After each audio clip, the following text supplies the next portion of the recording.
उज्जैन की चिमनगंज मंडी में गेहूं की समर्थन मूल्य से कम कीमत मिलने से किसान भड़क उठे और उन्होंने नीलामी का बहिष्कार करते हुए आगर रोड पर चक्का जाम कर दिया। नाराज किसानों का कहना था कि मंडी के अधिकारी व्यापारी के साथ मिले हुए हैं और किसानों का शोषण कर रहे हैं। इधर किसान के आंदोलन में बड़ी संख्या में कांग्रेसी नेता और कार्यकर्ता भी पहुंच गए और किसानों के साथ भाजपा सरकार के खिलाफ मोर्चा खोल दिया। कई घंटे तक यहां पर आगर रोड पर जाम लग गया। घटना की सूचना मिलते ही पुलिस मौके पर पहुंची और मोर्चा संभाला। विरोध प्रदर्शन और चक्का जाम की खबर मिलते ही प्रशासनिक अधिकारी भी मौके पर पहुंच गए और किसानों को समझाइश देकर चक्का जाम शांत कराया। लेकिन यहां कांग्रेसी नेताओं ने भाजपा को आड़े हाथ लिया और मुख्यमंत्री शिवराज सिंह चौहान की घोषणाओं को सिर्फ दिखावा बताया। आज सुबह से आज के बताया मुझे, आज की क्यों नहीं लिया? किसकी जवाबदारी है? नहीं आज लेना था क्या? उसकी जवाबदारी किसकी थी? नीलाम चालू ही तो हुआ था। मंडी समिति की मिली भगत के द्वारा एक किसानों के साथ शोषण हो रहा है। सरकार एक तरफ वादा करती है, मामा किसानों के मसीहा, आज है क्या वो?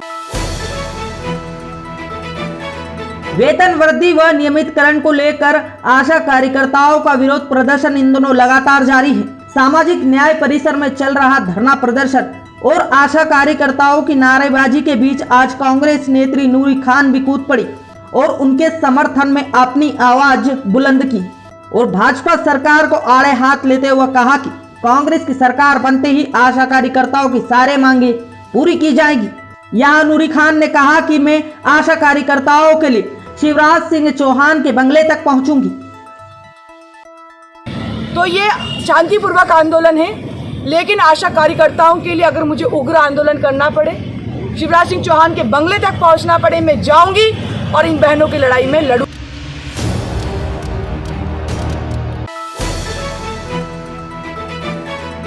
एमपी में प्रकृति के हैरान कर देने वाला एक नजारा दिखाई दिया है।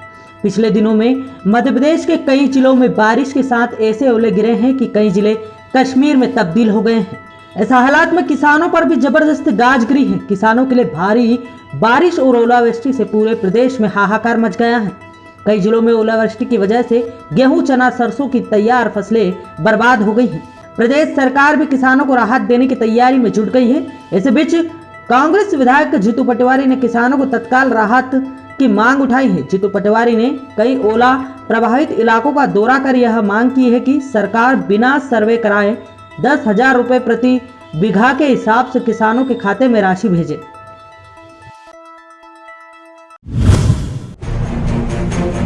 अतिक्रमण की मुहिम को रोकने के लिए एक युवक अपने घर की तीसरी मंजिल की छत पर चढ़ गया और प्रशासन को वहां से कूदने की धमकी देने लगा। जी हां, दरअसल ये पूरा मामला राजगढ़ जिले के ब्यावरा का है, जहां अतिक्रमण मुहिम चलाई जा रही थी। वहां पर एक युवक अपने घर की तीसरी मंजिल की छत पर चढ़ गया और अतिक्रमण रोकने को कहा कि यदि मेरे घर पर जेसीबी चली तो मैं छत से कूद जाऊंगा। खबर मिलते ही बड़ी संख्या में पुलिस फोर्स और प्रशासनिक अधिकारी वहां मौके पर पहुंचे और युवक को उतारने की काफी कोशिश की, लेकिन युवक इतना चालाक था कि जैसे ही कर्मचारी उसके नजदीक पहुंचते हैं उसे पकड़ने के लिए, वह अपनी छत से कूदकर दूसरी छत पर पहुंच जाता है। जी हां, दरअसल राजगढ़ जिले के नरसिंहगढ़ स्थित सूरजपोल मार्ग पर स्थानीय प्रशासन ने सड़क चौड़ीकरण को लेकर अवैध अतिक्रमण हटाने की सबसे बड़ी कार्यवाही शुरू की।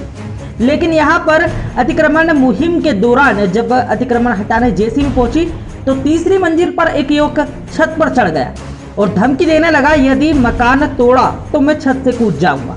बड़ी मशक्कत के बाद प्रशासन ने युवक को छत से उतारा और उसके बाद अतिक्रमण हटाया।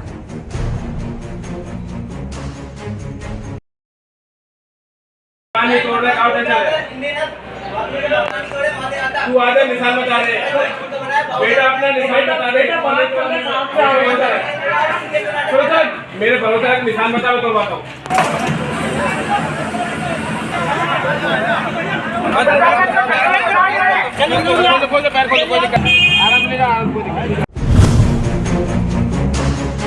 उज्जैन क्राइम ब्रांच पुलिस ने उन्हेल से 2 गांजा तस्करों को गिरफ्तार किया है। पुलिस ने इनके पास से 10 किलो गांजा जब्त किया गया है, जो उड़ीसा से लाया गया था, जी हां, उज्जैन क्राइम ब्रांच पुलिस ने जिले के उन्हेल थाना अंतर्गत कार्रवाई करते हुए 2 गांजा तस्करों को गिरफ्तार किया है।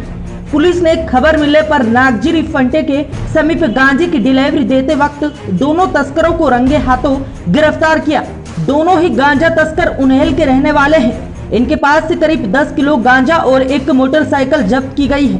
क्राइम ब्रांच प्रभारी एडिशनल एसपी विनोद मीणा ने बताया कि जब्त गांजा उड़ीसा से लाया गया था, जिनके पास से हमें कुल 10.5 किलो के आसपास गांजा और जिस वाहन में वो एक्टिवा के अंदर उसको ट्रांसपोर्ट कर रहे थे वो, तो कुल मिला के ये पुलिस ने सीज किया और 2 आरोपी इसमें बनाए गए हैं।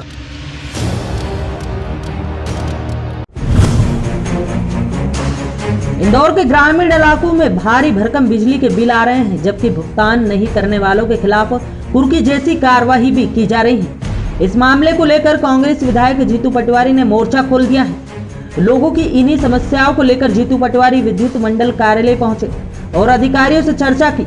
अधिकारियों से चर्चा के बाद जीतू पटवारी ने आरोप लगाया कि एक तरफ स्थायी मकान वालों को कनेक्शन नहीं दिए जा रहे हैं, जबकि जिनके यहाँ कनेक्शन है उनके यहाँ हजारों के बिजली के बिल आ रहे हैं। राशि जमा नहीं करने पर कनेक्शन काटने के साथ ही कुर्की की कार्रवाई की जा रही है। जीतू पटवारी ने अपने इन आरोपों के साथ प्रदेश सरकार पर निशाना भी साधा है। बस्तियों के गरीबों के कनेक्शन काटने का इतना ही शौक है तो आप उद्योगों के कनेक्शन तो काटते नहीं हो, और गरीबों को अब किसानों का 5 हार्स पावर का कनेक्शन है 8 का कर दिया अपने आप। कोई आवेदन नहीं, निवेदन नहीं, कोई बात नहीं, कोई पर्चा नहीं, कोई चर्चा नहीं।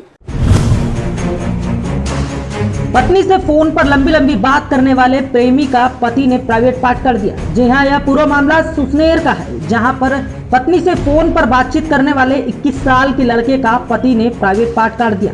पीड़ित पर आरोपी ने उस वक्त हमला किया जब वह देर रात खेत पर अकेला जा रहा था। घटना का पता कई घंटों बाद चला, जब पीड़ित के भाई ने उसे घायल अवस्था में देखा। इसके बाद पीड़ित ने पूरे मामले की शिकायत थाने में दर्ज कराई है। पुलिस ने पति आरोपी पर प्रकरण दर्ज कर आरोपी की तलाश शुरू कर दी है। युवक की उम्र 21 साल बताई जा रही है और वह बोरखेड़ी का रहने वाला है। बताया जा रहा है युवक शादीशुदा है। फिलहाल घायल का उपचार जारी है। आरोपी की पत्नी से वो बातचीत करता था, ऐसी उससे शंका थी, इसी कारण से घटना को अंजाम दिया गया है। इसमें गंभीर मामला है, धारा 326 और अन्य धाराओं के तहत इसमें अपराध पंजीबद्ध किया गया है।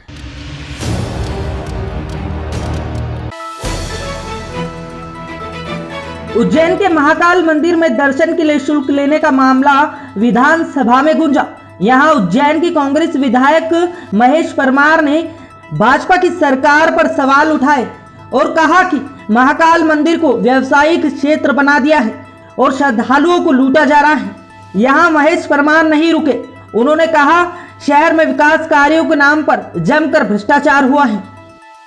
आज उज्जैन महाकाल भगवान को इन लोगों ने व्यवसाय करण का पूरा अड्डा बना दिया। रोज नए नए परीक्षण होते हैं, श्रद्धालु बड़ी आस्था के साथ दर्शन करने आता है, लेकिन अपने मन में एक तीस लेकर जाता है। माननीय अध्यक्ष महोदय, ये विकास आप उज्जैन आकर देखिए।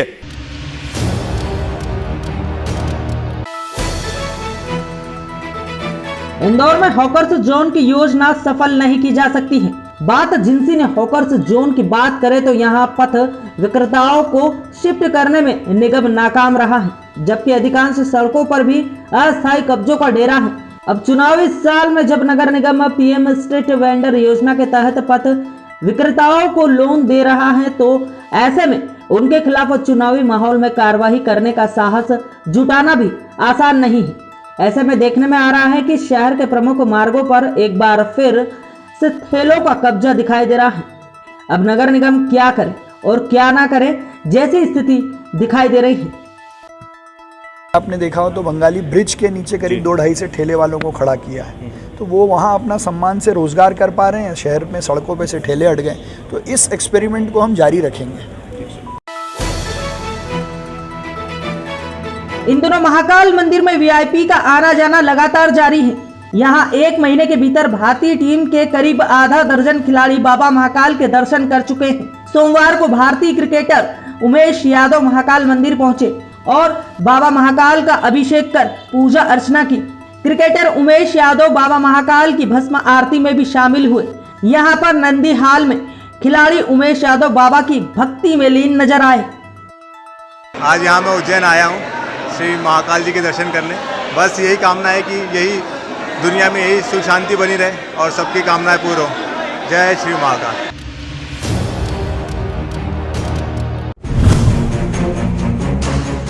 राजगढ़ जिले के ब्यावरा में सफाई कर्मियों ने नपा अध्यक्ष प्रतिनिधि पर लगाया मनमानी व शोषण करने का आरोप। जी हां, सफाई कर्मचारी संघ के ब्लॉक अध्यक्ष दीपक वाल्मीकि के नेतृत्व में सफाई कर्मचारियों ने हाजिरी रजिस्टर पर बेवजह अनुपस्थिति लगाने का और नोटिस जारी करने को लेकर नगर पालिका का घेराव किया। सफाई कर्मचारियों ने नगर पालिका अध्यक्ष प्रतिनिधि से बात करना चाहते थे, मगर काफी देर तक अध्यक्ष प्रतिनिधि अपने चैम्बर से बाहर नहीं आए। एक पार्षद द्वारा समझाने पर वह चैम्बर से बाहर आए, पर सफाई कर्मचारी की बात सुनने से साफ इनकार कर दिया। सफाई कामगारों ने अध्यक्ष प्रतिनिधि पर मनमानी करते हुए सफाई कर्मचारी का शोषण करने व मनमानी का आरोप लगाया। अध्यक्ष प्रतिनिधि महोदय बस स्टैंड पे सफाई निरीक्षण करने गए थे, तो हमारा सफाई कर्मचारी सफाई करते नहीं पाएगा। तो जिस दिन सफाई नहीं की है, एब्सेंट उस दिन की लगना चाहिए। उन्होंने हमारे सफाई कर्मचारियों की 10 दिन की एब्सेंट लगा दी।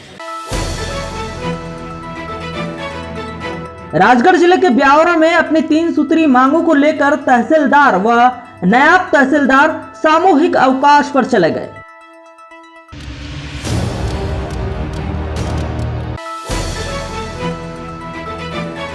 इंदौर के दशहरा मैदान पर रामनवमी का पर्व बड़े स्तर पर मनाया जाएगा। इसके लिए दशहरा मैदान को अवध लोग नाम दिया गया है। अवध लोग में 22 से 30 मार्च तक जन जन के आराध्य प्रभु श्री राम के जन्मोत्सव पर आयोजित सबके राम कार्यक्रम में अनेक दिव्य आयोजन होंगे। इसको लेकर एक पत्रकार वार्ता आयोजित की गई, जहां मीडिया से बातचीत में संतों ने इस कार्यक्रम के बारे में जानकारी दी। भाव नहीं है, प्रत्येक समाज इसके अंदर सहभागी हो सकता है और आए। मैं तो सबको आह्वान करता हूँ कि पहला ऐसा आयोजन है जो राम को 9 दिवसीय के रूप में आयोजित कर रहा है। अभी तक मेरे ख्याल से भारत में कहीं भी 9 दिवसीय राम का उत्सव कहीं मनाया नहीं जाता। पहला ऐसा दशहरा मैदान साक्षी बनेगा जहाँ 9 दिन का उत्सव राम का बनेगा और रोज अलग अलग।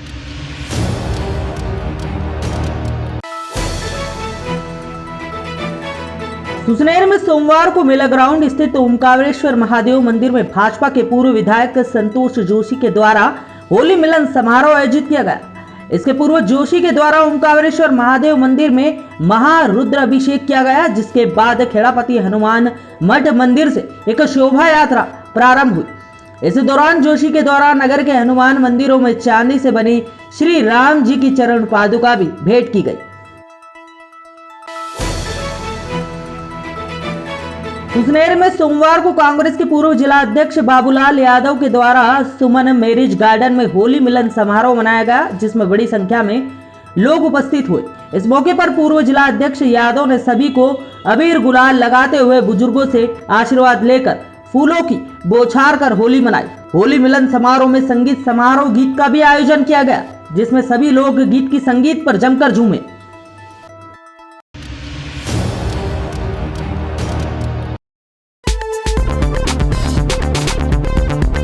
अरे सुबह सुबह कहाँ रख दिया मेरा दैनिक अवंती का? अरे चाचू तो खाना अंकल लेके गए, अभी लेके आए। अंकल दैनिक अवंती का? अरे वो तो अभी अभी जुनेजा साहब पढ़ने के लिए ले गए। वैसे हमारे घर में भी एक दूसरा अखबार आता है, लेकिन क्या करें भाई, जो बात दैनिक अवंतिका में है वो किसी और अखबार में कहाँ। अंकल दैनिक अवंतिका? अरे पुत्र डॉक्टर डिसूजा पढ़ने के लिए ले गए। बेटे अभी अभी चाय वाला लेके गया। भैया दैनिक अवंतिका? हाँ। अरे भैया दूसरे अखबार में गिफ्ट होवत है, स्कीम होवत है और उनसे रद्दी भी अच्छी मिल जावत है, लेकिन भैया दैनिक अवंतिका में ताजा खबर होवत है, ज्यादा खबर होवत है। ई लो तुम्हार दैनिक अवंतिका, बड़ा ही कमाल का अखबार है भाई। धन्यवाद धन्यवाद। स्वामी जी, चौहान अंकल। आइए आइए चौहान जी, आप और हम मिलकर पढ़ते हैं दैनिक अवंतिका। सब पे नजर, सबकी खबर, दैनिक अवंतिका।